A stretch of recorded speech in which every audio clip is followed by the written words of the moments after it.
bienvenue dans cette nouvelle vidéo. Aujourd'hui, je vous montre comment vous organiser pour étudier et réviser vos partiels.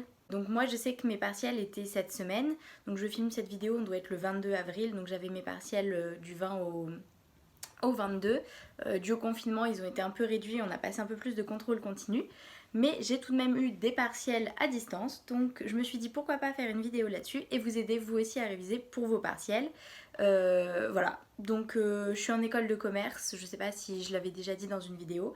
Donc du coup voilà, c'était des partiels liés aux matières que j'étudie. Donc j'avais du marketing, de l'économie, du droit, qu'est-ce que j'avais d'autre, gestion des coûts, et je dois en oublier une. Ah, et de l'analyse de données. Voilà. Donc aujourd'hui on se retrouve pour que je vous donne des petits conseils et que je vous aide à réviser en vous montrant comment vous organiser, comment moi je m'organise, etc. Voilà.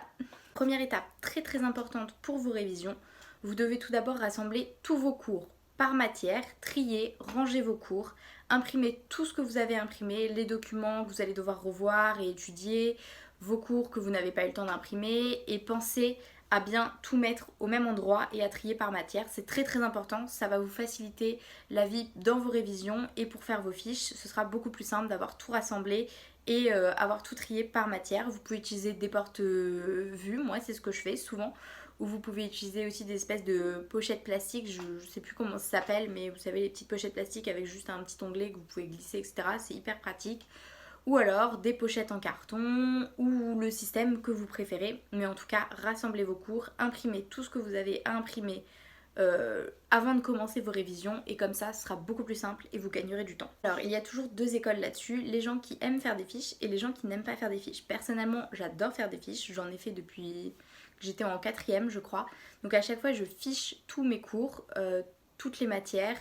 Pour moi c'est plus facile, ça m'aide à réviser pendant que je les fais en fait.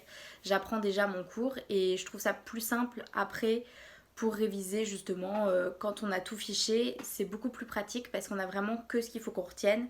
Et je sais que j'ai une mémoire assez photographique, donc ça m'aide aussi d'avoir des fiches justement avec des couleurs, avec différentes formes d'écriture par exemple. Vous pouvez très bien les faire sur ordinateur ou sur papier. Moi je sais que j'ai fait très longtemps des fiches sur papier, maintenant un peu moins parce que la plupart de mes cours sont sur ordinateur, donc j'ai tendance à faire des fiches sur mon ordinateur. Mais vous pouvez utiliser des logiciels comme les packs Office avec Word ou PowerPoint, ou vous pouvez aussi utiliser Google avec les Google Docs ou les Google Sheets.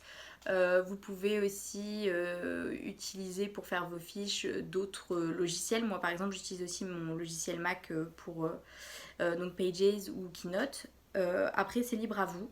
Vous faites comme vous voulez. Il y a aussi certainement des logiciels pour faire des fiches en ligne peut-être, ou des templates disponibles. Donc si vous voulez des fiches un peu plus mignonnes, vous pouvez aussi faire ça.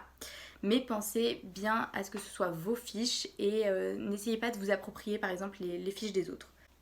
Ensuite, un conseil qui peut paraître assez évident, mais ne vous y prenez pas au dernier moment. C'est-à-dire que si vous savez quand vont être vos partiels et les matières que vous allez passer, commencez déjà après chaque cours, ou dès que vous avez un moment de libre, ou par exemple dans un cours qui est un peu ennuyant et vous avez envie de faire autre chose, mais de toute façon vous êtes bloqué en cours, pensez à afficher d'autres cours. C'est-à-dire que moi souvent je fais ça quand je suis en cours, et parfois ça m'intéresse pas forcément. Je sais que je commence à afficher d'autres cours pour justement prendre de l'avance sur les partiels et mes révisions. C'est ce qu'il y a de plus simple, ça m'évite de travailler trop chez moi. Comme ça la plupart du temps je fais mon travail quand je suis en cours, ou quand j'ai un trou justement entre deux cours. J'en profite, je reste à l'école et je fais en fait toutes mes fiches que j'ai à faire sur une matière. Comme ça je prends pas de retard et je fiche au fur et à mesure mes CM et mes TD. C'est ce qu'il y a de plus simple je trouve, et en plus de plus rapide pour vos révisions. Parce que si vos fiches sont faites avant d'avoir commencé vos révisions, ou du moins la moitié ou les trois quarts sont faits, vous irez beaucoup plus vite et vous aurez donc moins de révisions à effectuer, ce qui vous plaira d'autant plus. Donc tout d'abord, pour vous organiser, moi je sais que j'utilise pas mal tout ce qui est calendrier, to-do list et planning. Donc en fait je réalise des espèces de calendriers sur plusieurs semaines, par exemple 2 à 3 semaines, pour déjà étaler mes révisions par matière. Et pour du coup pouvoir remplir ce calendrier de révision et d'organisation, je fais tout d'abord en fait une to-do list, c'est-à-dire que je liste tout ce que j'ai à faire comme évaluation, comme fiche, comme entraînement, comme cours à relire ou à écouter, etc. Et ensuite, à partir de cette to-do list, je fais du coup mon planning de révision et mon planning pour les partiels. J'essaye de maintenir en fait un équilibre entre les révisions et les loisirs, etc. et la vie d'à côté pour jamais en faire trop et en fait garder un planning assez réaliste parce que sinon je trouve que ça perd de l'intérêt si c'est pas réaliste. Vous n'arriverez pas à le faire et du coup ça perd de l'intérêt en fait du planning parce que vous allez être tout de suite déçu de vous-même alors que là le but c'est justement de vous encourager et que vous puissiez cocher le maximum de choses possibles sur votre to-do list. Donc pour ça, j'utilise soit des petits blocs-notes de to-do list ou alors vous pouvez utiliser des sites internet comme par exemple Canva qui propose énormément de templates de to-do list assez mignons. Donc vous pouvez aussi faire vos to-do list sur ordinateur ou utiliser des templates ou alors le bon vieux papier. Donc comme je disais, pensez à intégrer des pauses et des moments de temps libre dans votre organisation, dans votre calendrier pour justement pouvoir profiter de cette période de révision pour aussi vous consacrer à vous-même et au sport, etc. pour maintenir en fait une bonne hygiène de vie pendant vos révisions. Donc puisque je suis sur le thème du coup de l'hygiène de vie, je pense que ce qui est important notamment pendant vos révisions, c'est avoir un très bon sommeil, un sommeil réparateur. Bon je vous avoue que je vous donne des conseils là-dessus alors que je suis vraiment la pire en matière de sommeil réparateur et de bon sommeil avant les nuits d'examen. Souvent je me couche à 2-3 heures, j'arrive pas à dormir, je fais des insomnies, mais bon ça c'est lié à mon stress. Mais je vous conseille vraiment d'avoir une nuit réparatrice, de dormir au minimum, je dirais 7 heures, ce serait bien, surtout en veille d'examen. Et pour être bien en forme en fait, et arriver à vous lever le matin sans trop de difficultés, et avoir même éventuellement, pourquoi pas, le temps de réviser en dernière minute si jamais vous êtes mal débrouillé ou que vous n'avez pas eu le temps de faire un truc. Ça peut vous rassurer. Sachez que c'est absolument pas utile, c'est-à-dire que tout ce que vous avez appris normalement, vous l'avez appris la veille et ça ne sert à rien de réviser le jour même. Donc le jour même, pensez en fait à prendre votre petit déjeuner, à prendre votre douche, etc. À vous préparer tranquillement et à ne pas chercher à réviser en panique, etc. Mais si jamais c'est le cas et que vous avez une bonne nuit de sommeil, c'est vrai que ça peut être hyper utile du coup de pouvoir réviser le matin si on a bien dormi la veille. Donc aussi très important, les repas. Ne mangez pas n'importe comment, essayez de prendre un petit déjeuner équilibré ou du moins qui vous tienne bien au corps. Et pensez aussi à bien manger le midi entre deux examens, c'est hyper important. Alors, mangez des féculents pour que ça vous redonne des forces, certes, mais faites attention parce que ça a aussi le pouvoir de vous endormir très facilement et ce serait très embêtant pendant votre examen que vous perdiez de l'énergie parce que vous êtes en pleine digestion. J'évoquais tout à l'heure mon stress, donc comme beaucoup de gens, je suppose, je suis stressée. Et moi, c'est pas seulement lors des partiels, c'est plutôt un stress assez permanent, mais c'est pas grave, il y a des solutions qui existent. Je sais que pour le stress, j'aime du coup être organisée et avoir mes révisions de fête parce que sinon, quand je suis stressée au moment des révisions, j'ai tendance à repousser les échéances et à ne pas vouloir spécialement m'y mettre ou travailler, ce qui est très mauvais et ce qui vous fera en plus paniquer d'autant plus. Donc je vous conseille de ne pas perdre de temps, de vous y mettre le plus tôt possible. Et pour gérer du coup ce stress au moment venu, vous pouvez prendre des cours par exemple de méditation ou de yoga. Il y en a qui sont disponibles sur YouTube et qui sont très bien. Je sais que j'ai commencé à faire du yoga cette année, j'en avais jamais fait avant et ça m'aide vraiment en fait à dormir de façon sereine, à avoir un bon sommeil réparateur et à gérer mon stress. J'avais également essayé la sophrologie et j'avais pas du tout adhéré. Donc je sais pas quelle est la grande différence entre le yoga et la sophrologie, mais je sais que le yoga me convient beaucoup plus pour gérer mon stress et pour mieux dormir. Donc après, utilisez les méthodes qui vous conviennent. Je suis pas spécialement pour utiliser la médication, même si j'en ai déjà essayé. Bien sûr, je suis pas médecin, donc je peux pas vous conseiller un médicament en particulier. Mais vous pouvez regarder dans l'homéopathie, il y a des gélules qui marchent très très bien, que j'ai déjà essayé. Après, dans les médicaments, je vous laisse consulter un médecin ou demander l'avis de votre pharmacien parce que je ne suis pas médecin. Donc je ne peux pas vous conseiller des médicaments pour gérer votre stress, mais sachez qu'il en existe. Mais je préfère personnellement éviter d'y recourir si possible et essayer de gérer mon stress naturellement.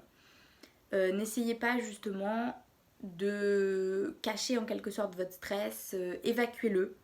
C'est-à-dire que quand vous avez envie de souffler, soufflez. Prenez de longues inspirations et de longues respirations avant votre examen, ça aide vraiment. Et pensez à vous nourrir, à boire, etc. Et après, en termes de stress, je vous avoue que j'ai toujours pas réussi à gérer le mien correctement, mais je suis sur la voie du progrès. Donc, si jamais vous avez des conseils vous aussi pour gérer votre stress, n'hésitez pas à me les donner en commentaire. Je serais ravie de les lire et de voir s'ils fonctionnent. En tout cas, moi, ce qui fonctionne le plus, c'est le yoga et un peu une sorte de méditation et le fait d'évacuer son stress. C'est-à-dire que quand j'ai envie de souffler, quand je suis stressée, je le fais et ça me permet d'évacuer un peu ce stress. Et pensez aussi à relativiser, c'est-à-dire que ce n'est pas la fin du monde, ce n'est qu'un examen ça ne va pas en fait jouer toute votre vie, donc voilà. Je sais que la prépa m'avait énormément aidé justement à gérer ce stress parce qu'on avait tellement de deadlines et de choses urgentes à faire que ça avait vraiment été une grande aide pour m'aider à gérer mon stress. La première année, j'avais énormément de problèmes pour dormir la nuit et la deuxième année, tout se passait très bien. Donc surtout, essayez au maximum de travailler sur ça et de gérer ce stress parce qu'après, ça vous apportera que de bonnes choses. Donc essayez toutes les techniques possibles et voilà. Ah si, j'ai oublié, éventuellement, vous pouvez prendre du thé. Ça aide à se relaxer, une petite infusion avant de dormir. Ne prenez pas des thés qui ont de la théine, mais plutôt des infusions sans théine, ça vous aidera à dormir. Enfin peut-être si vous êtes sujet à ça. Et évitez surtout le café avant de dormir ou même presque pendant les examens. Je sais qu'énormément d'entre vous fonctionnent au café, à la caféine, etc. pendant les examens ou les périodes intenses. Et je pense pas que ce soit spécialement une bonne chose pour votre santé et pour votre mental et votre capacité à bien dormir, à avoir un bon sommeil réparateur. Donc évitez tous les excitants, le sucre, les boissons énergisées, le café, etc. Concernant du coup tout ce qui est plutôt logistique pour les examens, je sais qu'on a utilisé différentes plateformes avec mon école de commerce cette année. On a utilisé du coup une plateforme qui est propre à l'école qui nous permet de déposer des documents en ligne. Donc vous avez certainement une plateforme comme celle-ci dans votre école ou votre lycée, etc. On a également utilisé Google Forms, qui est très pratique parce qu'on peut mettre pas mal de questions différentes, des questions ouvertes, des questions en QCM, des vidéos à regarder, des documents à déposer. Donc c'est un logiciel assez intéressant et assez simple à utiliser. Vous pouvez aussi créer vos formulaires si vous avez le pack Office 365. Vous pouvez créer aussi vos propres questionnaires, vos propres formulaires sur cette plateforme. Donc si ça peut vous aider à manier un peu mieux l'outil, etc. C'est pas du tout compliqué à utiliser, mais c'est un outil très intéressant. On a également utilisé une plateforme qui me semblait payante, mais du coup qui était compris dans nos frais de scolarité avec l'école, qui est en fait le logiciel TestWe, donc qui est un logiciel très intéressant pour passer les examens, car il bloque vraiment tout ce qui est page internet. On ne peut pas sortir de l'examen sans un code du surveillant, etc. Donc si jamais vous passez vos partiels en ligne mais en présentiel, c'est-à-dire dans la salle d'examen, c'est une plateforme qui est très intéressante pour ça parce que du coup elle ne permet pas de triche, elle permet de travailler sur ordinateur. Il suffit de télécharger en fait le sujet avant l'épreuve. Au moment de l'épreuve, le surveillant vous donne un mot de passe que vous entrez, vous pouvez démarrer votre épreuve. Il y a un timer pour l'épreuve et une fois ce timer écoulé, vous devez rendre votre sujet et envoyer votre copie. J'ai beaucoup aimé ce logiciel.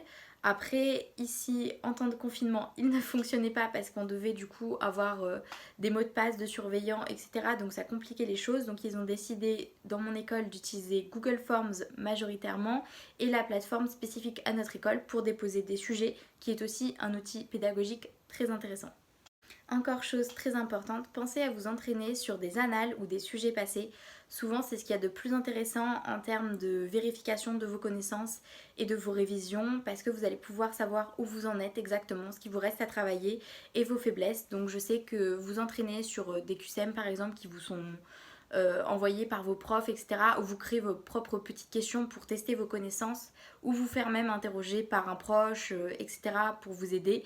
C'est vraiment une bonne chose à faire parce que ça vous permet vraiment de savoir où vous en êtes dans vos révisions et ce qu'il vous reste à effectuer.